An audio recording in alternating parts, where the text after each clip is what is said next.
माननीय प्रधानमंत्री श्री नरेंद्र मोदी जी ने पूर्वोत्तर भारत के समग्र विकास एवं पड़ोसी देशों बांग्लादेश, भूटान, म्यांमार, थाईलैंड से होने वाले व्यापार को बढ़ावा देने के लिए एक्ट ईस्ट नीति की घोषणा की। इसी नीति के परिणाम स्वरूप विगत 10 वर्षों में पूर्वोत्तर राज्यों पर विशेष ध्यान केंद्रित किया गया, जिसके कारण पूरे क्षेत्र में अभूतपूर्व विकास हुआ। उत्तर पूर्वी राज्यों के इस समग्र विकास में राष्ट्रीय जलमार्गों का विशेष योगदान है। पूर्वी भारत और नॉर्थ ईस्ट को इनलैंड वाटरवे यानी नदी जलमार्ग आधारित योजनाओं से विशेष लाभ हो रहा है और आने वाले समय में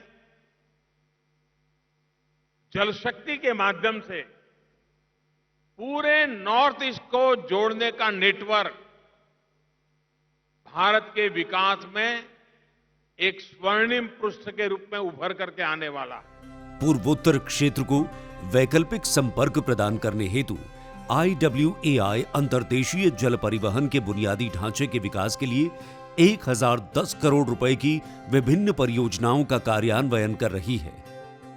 जय राष्ट्रीय जलपथ एक गंगा, राष्ट्रीय जलपथ 2 ব্ৰহ্মপুত্ৰ, এই দুইখন নদীয়ে আমাৰ যাত্ৰীবাহী জাহাজৰ বাবে, মালবাহী জাহাজৰ বাবে ইয়াৰ গভীৰতা উচিতভাৱে আছে আৰু আগন্তুক দিনত কোনোবাই যদি এই জলমাৰ্গত পাৰ্টিকুলাৰলি আমাৰ ৱাটাৰৱেজত যদি কোনোবাই ইনভেষ্ট কৰিব বিচাৰে, নিবেশ কৰিব বিচাৰে, নিশ্চিতভাৱে আগন্তুক দিনত এই इन्वेस्टमेंट फलप्रभु हब।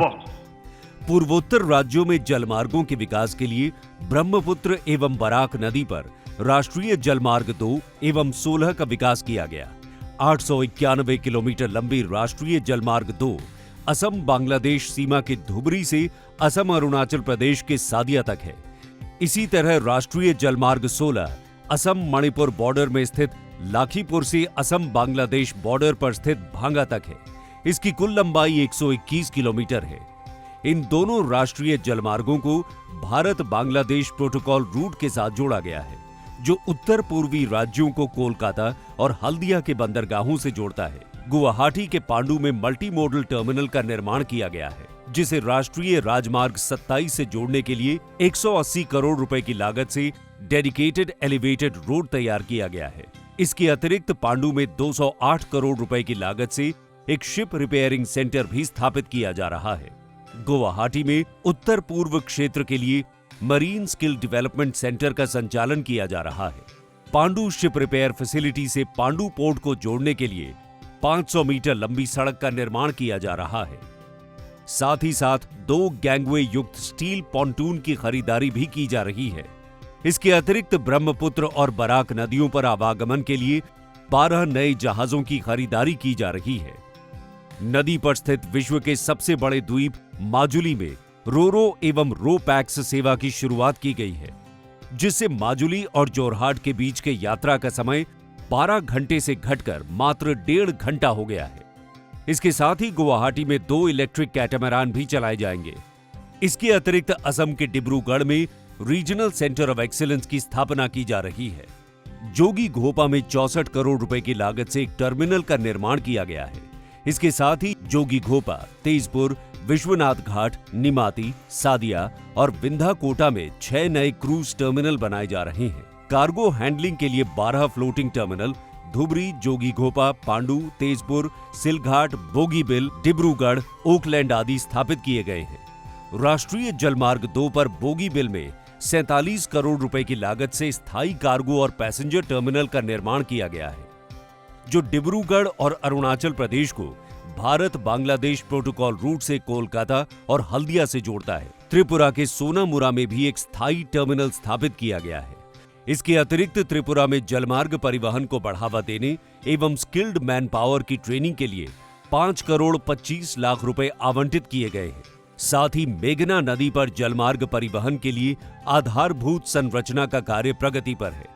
इसकी कुल लागत 24 करोड़ 53 लाख रुपए है। राष्ट्रीय जलमार्ग 16 पर स्थित करीमगंज और बदरपुर टर्मिनल को ट्रांसशिपमेंट हब के रूप में विकसित किया जा रहा है। गंगा विलास रिवर क्रूज के वाराणसी से डिब्रूगढ़ तक 3,200 किलोमीटर की यात्रा से पूरे क्षेत्र में क्रूज पर्यटन को एक नई दिशा मिली है। उत्तर पूर्व के मिजोरम राज्य के तलावांग एवं छिमटुईपुई नदियों पर टर्मिनल बनाने के लिए डीपीआर बनाया जा रहा है तथा मिजोरम राज्य के लुंगलेई जिले में क्वाथलांग तुईपुई से तुईचुआंग नदी पर आवागमन के लिए बुनियादी ढांचों का निर्माण किया जाएगा। इसी तरह नागालैंड में दोयांग लेक पर जलमार्ग परिवहन के विकास के लिए डीपीआर बनाया जा रहा है। इसके साथ ही नौने और शिलोई लेक पर वाटर स्पोर्ट्स के लिए भी डीपीआर बनाया जा रहा है। पांडु और जोगी घोपा को भूटान से भारत होते हुए बांग्लादेश जाने वाले कार्गो के लिए एग्जिट टर्मिनल घोषित किया गया है, जिससे तीनों देशों के बीच व्यापार सुगम हुआ है। इसके अलावा Bangladesh, Bhutan, Nepal, Myanmar, Thailand, Malaysia और सिंगापुर जैसे देशों के साथ व्यापार बढ़ाने के लिए लगभग 5,000 किलोमीटर लंबा क्षेत्रीय जलमार्ग ग्रिड तैयार किया जा रहा है। IWAI द्वारा पूर्वोत्तर भारत में जलमार्गों के अभूतपूर्व विकास से इस क्षेत्र में विकास को नई दिशा मिली है।